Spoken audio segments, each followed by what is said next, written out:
Então, estamos aqui para mais um momento de discussão sobre temas pertinentes ao nosso conteúdo de História do Brasil e aí, especificamente, nós vamos trabalhar hoje da renúncia de Getúlio Vargas em 1945, ou seja, o fim do Estado Novo, ao golpe civil-militar de 1964. Basicamente, nós vamos parar no momento em que o golpe tem início e deixar o contexto da ditadura militar, né, do regime militar, para a nossa próxima aula. Então, vamos lá. Partindo aqui de como estava, né, o cenário político brasileiro pós fim do Estado Novo. Lembrando que o Estado Novo foi um período ditatorial, né, de Getúlio Vargas, onde ele faz, através de um golpe de Estado, ele toma o poder de maneira inconstitucional, né, já que foi um golpe, e começa a retirar vários direitos civis da população. Pressionado após alguns anos de Estado Novo, né, que começa em 1937, e com o fim da Segunda Guerra Mundial, Getúlio Vargas acaba se vendo, né, envolvido num processo de redemocratização que termina com o fim do Estado Novo e a sua renúncia. Mas, politicamente, Getúlio Vargas não estava totalmente exilado ou alijado do poder, né? Getúlio ainda tinha algumas, digamos assim, algumas influências no cenário político. E aí aqui nós temos, gente, um quadro que exemplifica para nós como é que estava essa questão da divisão político-partidária no Brasil nesse contexto. Então nós temos, além do Partido Comunista Brasileiro, que vai ser legalizado nesse momento, nós temos três partidos políticos que se enfrentavam diretamente. Então nós temos a UDN, né, a União Democrática Nacional, que era basicamente o grupo de direita, formada, né, basicamente por aqueles membros da elite brasileira, os grandes proprietários de terras, os setores industriais, né, principalmente aqueles que estavam mais próximos dos investimentos estrangeiros. Nós temos aqui uma clara oposição da herança varguista, ou seja, eles eram contrários às ideologias de Vargas, ao governo de Vargas e defensores dos princípios liberais. Em outro ponto, nós temos o Partido Social Democrático, PSD, que é um partido de centro, né? E aí nós temos os três principais partidos: o de centro, que é o Partido Social Democrático, e a UDN, que é o partido de direita, e em oposição a eles, né, o partido de esquerda, que vai representar normalmente os setores mais, digamos assim, as classes mais baixas, né, a classe média e baixa da população brasileira, especificamente a classe dos trabalhadores. Mas voltando aqui ao Partido Social Democrático, nós temos um partido de centro, que era basicamente daqueles que vinham, né, do governo do Estado Novo. Como exemplo, os principais membros dele eram os ex-interventores estaduais, pessoas que eram da confiança de Getúlio, colocadas para governar os estados, e controladores, né, que controlavam as máquinas político-administrativas no regime anterior, que eram os coronéis. Então, nesse sentido, o grupo de centro, né, que estava no poder, que estava assumindo o poder nesse contexto, seria o grupo do Partido Social Democrático. E aí nós temos o partido de esquerda, né, o PTB, que tinha como principal ligação o apoio sindical, que vem da época, né, daquele modelo mais populista de Vargas, né, com um apoio maior às classes trabalhadoras, e que tinha, né, como base, como sua principal base, a questão social e trabalhista que veio aí da época do Estado Novo, também, obviamente, atraindo as camadas populares e os grandes centros urbanos. Nesse momento de reorganização política e de retorno à democracia, era necessário que fosse criada uma nova Constituição, uma Constituição que retomasse os princípios democráticos. E aí, entre as principais conquistas, nós vamos ter como exemplos, né, o direito de greve, né, a permissão para fazer greve, principalmente das classes trabalhadoras, já que até então a greve tinha sido colocada como crime, né, era criminalizada. A ampliação do voto feminino, praticamente todas as mulheres poderiam votar, a exceção seriam todos os indivíduos analfabetos. Gente, naquele contexto, a maior parte da população brasileira, ou pelo menos a metade da população brasileira, era composta por analfabetos. Então, ainda era uma Constituição que deixava muito a desejar no que dizia respeito à participação eleitoral. Tá? Então, os analfabetos continuavam alijados do poder, sem participar do mesmo. As eleições acontecem e aí a gente percebe a vitória, né, de um dos nomes muito ligados à figura de Getúlio Vargas, que até então, apesar de ser militar, ele tinha uma divergência, né, com esse cenário popular e tudo mais, mas ele acaba tendo a vitória nas eleições E aí a gente observa que nesse mesmo período o Vargas não consegue, óbvio, né, ele tinha renunciado à presidência, mas ele não consegue ficar afastado do poder. Então ele acaba sendo eleito deputado por 7 estados e senador por outros 2, tá bom? Então a gente tem esse cenário político aqui. E aí vem o governo do primeiro presidente pós Getúlio Vargas, pós era Vargas, que é o general Dutra. O que se caracteriza, né, nesse governo? Então, a principal característica que a gente vai observar no plano da economia é a entrada, o investimento de capital estrangeiro, né, de outros países. E aí a gente vai observar, por exemplo, dos Estados Unidos, que vão investir muito na indústria aqui no Brasil. Favorecimento de importações, então a gente vai começar a ter políticas favoráveis à compra de mercadorias estrangeiras. Haverá um processo de recessão, ou seja, de crise industrial, né, de, vamos assim dizer, de um fechamento do desenvolvimento da indústria. No âmbito social, vai haver um aumento da inflação e, consequentemente, um aumento do desemprego e um baixo poder aquisitivo por parte dos trabalhadores. Ora, os preços muito altos, o desemprego muito grave, muito constante. Aí a gente observa também que vai haver o quê? Além do salário, aliás, além da inflação e do desemprego, vai haver um congelamento do salário mínimo. Ele não vai crescer, não vai aumentar, não vai ter mudanças. Resultado disso tudo é que haverá várias manifestações e movimentos grevistas, né, nesse contexto durante o governo Vargas, do governo Dutra, governo de Eurico Gaspar Dutra, tá bom? Aqui nós temos uma pequena imagem sobre, né, mostrando aqui o presidente, né, falando numa sessão no Congresso da Câmara, e aí aqui é na época do dia 1º de maio, né, que a gente considera o Dia do Trabalho. Isso no ano de 1949. No plano político, a gente vai observar as principais bandeiras defendidas por Dutra, que serão o combate, né, ao comunismo, a crítica ao comunismo.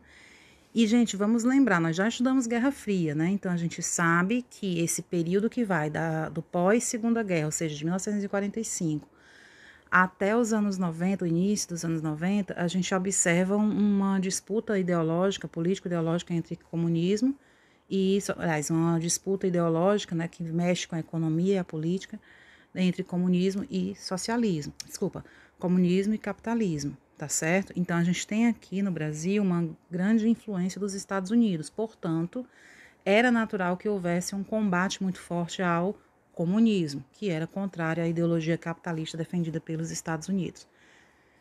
Nesse momento, é natural que haja uma ruptura do governo brasileiro com a União Soviética. O Partido Comunista Brasileiro vai ser tornado ilegal, né? A sua atuação se torna ilegal.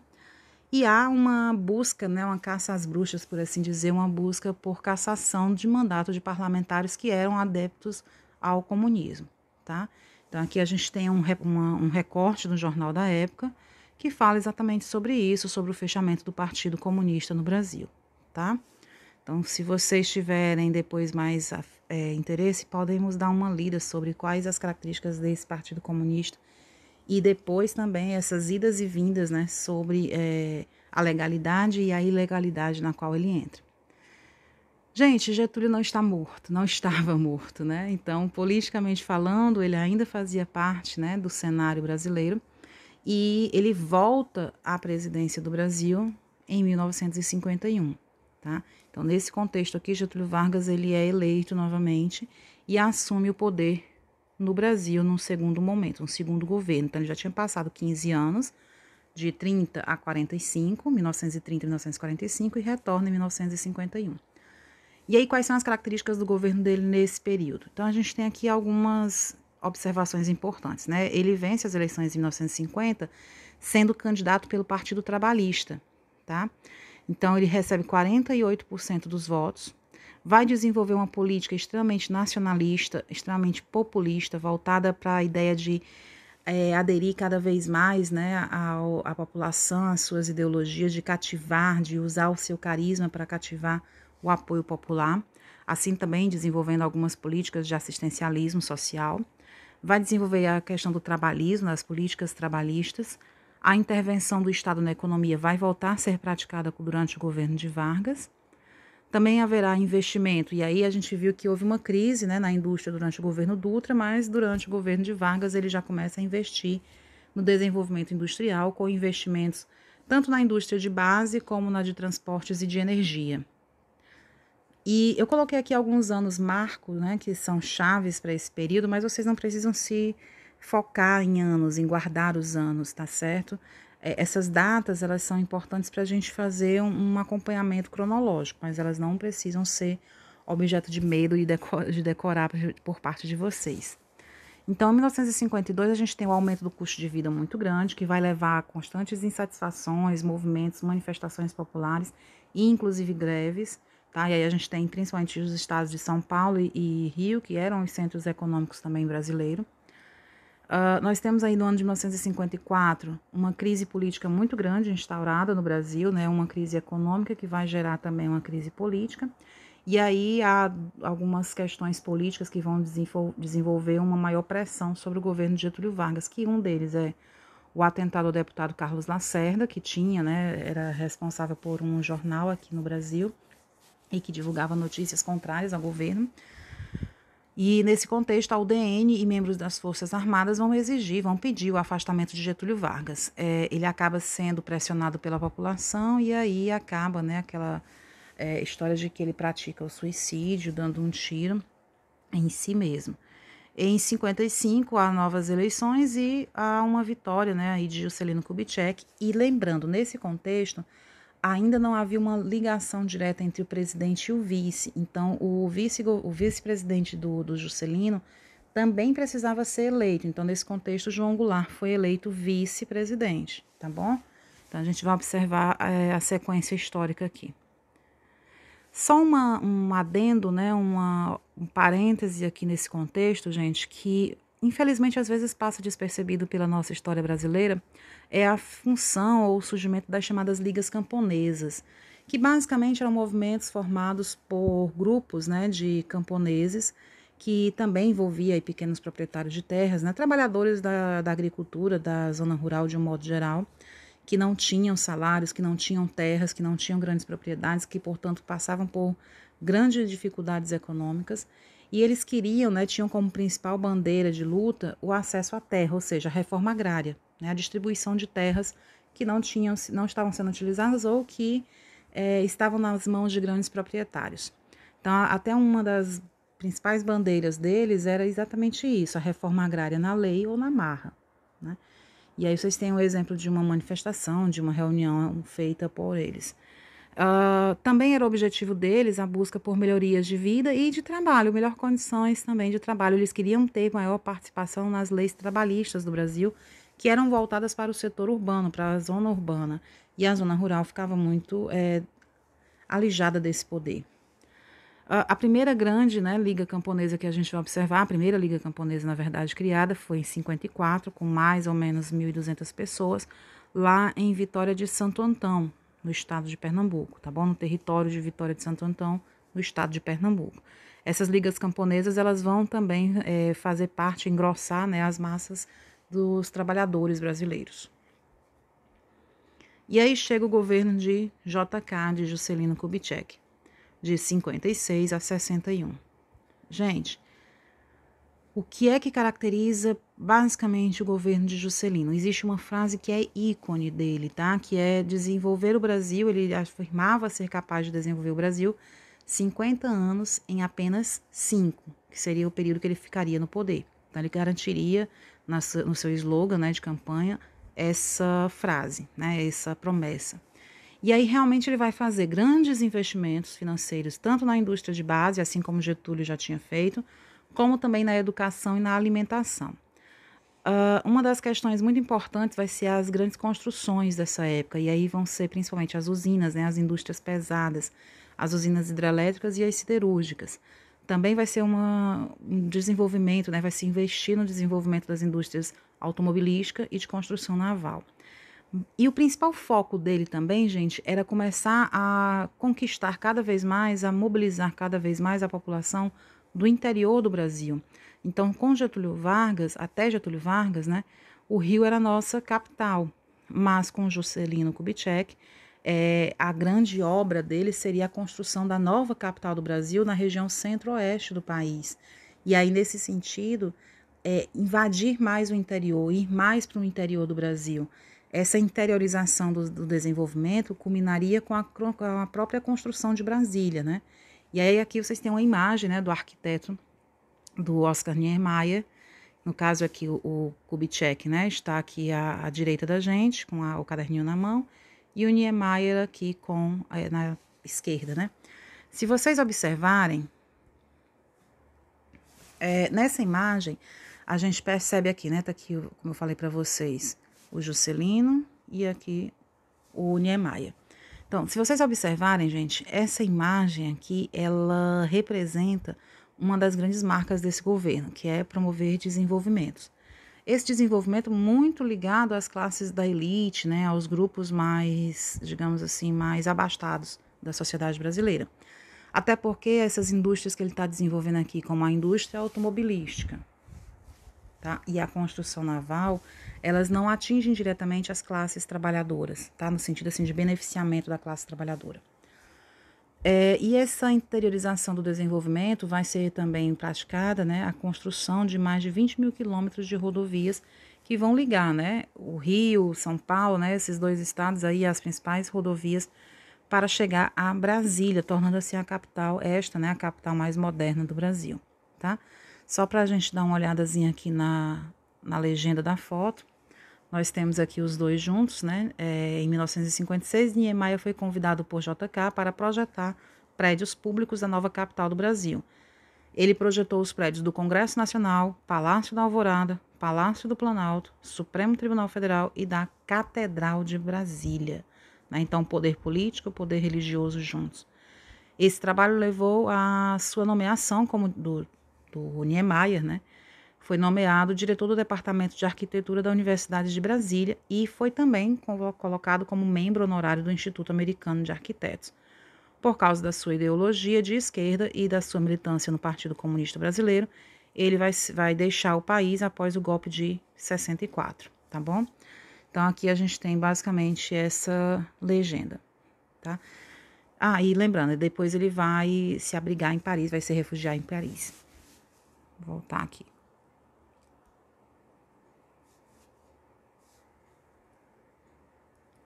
Então, gente, continuando ainda falando do governo de JK, né, nós temos aqui o período chamado como Anos Dourados, né, de grande crescimento econômico, do milagre econômico, onde a indústria cresceu cerca de 80%, onde o produto interno bruto do Brasil, né, cresceu em torno de 7% ao ano, aumentou também o poder aquisitivo da classe média, dos trabalhadores, mas esses anos dourados também repercutiram na cultura, e aí a gente tem aqui, por exemplo, uma imagem, né, de uma dessas áreas da cultura. Então, a gente teve desenvolvimento na música, no cinema, no teatro, na televisão, rádio, esportes. Nos esportes foi a primeira Copa do Mundo que o Brasil venceu, né, da Suécia. E aqui, como eu falei, a imagem é uma cena de um filme onde o ator Leonardo Vilar, ele representa o Pagador de Promessas, tá bom? Em 62. Então, a gente tem esse desenvolvimento também na área cultural. Bem, mas nem tudo foram flores, né? O plano de metas, a política de desenvolvimento de Juscelino era muito voltada para um grupo da sociedade, para uma parte da sociedade. E o restante da mesma ficava fora da participação desse crescimento econômico. Até porque ele gastou muito dinheiro com a construção de Brasília, e isso fez com que aumentasse, né, a dívida do Brasil com outros países, mas também com as próprias contas públicas. O Brasil pediu muito dinheiro emprestado para a construção das usinas, né? E aí os Estados Unidos foram um dos nossos grandes credores. Há também um processo de inflação muito grande, haja vista que foi emitido também muito dinheiro, né? Muito papel moeda para suprimir a carência de dinheiro. E, obviamente, houve um grande aumento no custo de vida da população. Então, de um lado, o JK ele fazia uma proposta de desenvolvimento, né? Fazia uma política que alegava esse desenvolvimento do Brasil, mas esse desenvolvimento não chegava a todas as classes sociais, e isso era muito forte, né, nas classes trabalhadoras. Então, aqui essa charge que a gente observa, né, sem falar na fome, desemprego, analfabetismo, questão agrária, né. Então, assim, os 50 anos em 5, né, aqui televisionado e tal, aquilo que era emitido para a população, pela televisão, né, era uma ideia muito, digamos assim, positiva do Brasil, enquanto que na realidade Brasília, né, estava lá pegando fogo, né, porque as decisões que eram tomadas, elas acabavam repercutindo num grupo e não na totalidade da população. E aí ele diz, né, chega, no meu governo não há lugar para pessimistas. Então o povo que reclamava, né, das questões da fome, do desemprego, do analfabetismo, da própria reforma agrária, eles eram considerados por JK como pessimistas, ou seja, ele não queria ouvir das coisas negativas, tá bom? Opa! Em se tratando de plano de metas, as principais consequências que a gente vai ver é o sudeste do Brasil recebeu grandes investimentos, se desenvolveu muito mais do que o restante do país. E, em específico, o Nordeste, né, foi utilizado como mão de obra para esse desenvolvimento. Isso porque muitos dos nordestinos foram embora para o Sudeste em busca de melhores condições de vida. Então, essa migração para o Sudeste foi muito forte dentro da região Nordeste. Também houve um grande desordenamento, né, na forma como essas cidades cresceram. As cidades do sudeste do Brasil, em grande medida, elas não tinham um plano, né, urbanista muito forte, muito desenvolvido, até porque houve um aporte muito grande de pessoas indo para essas regiões e as cidades foram crescendo muito desordenadamente.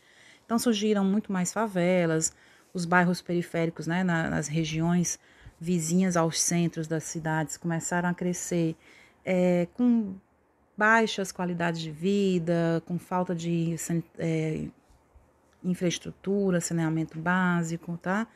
Isso aumentou consideravelmente a crise social e fez com que o prestígio de JK começasse a crescer, e isso foi refletido nas urnas quando ele perde para Jânio Quadros, tá bom?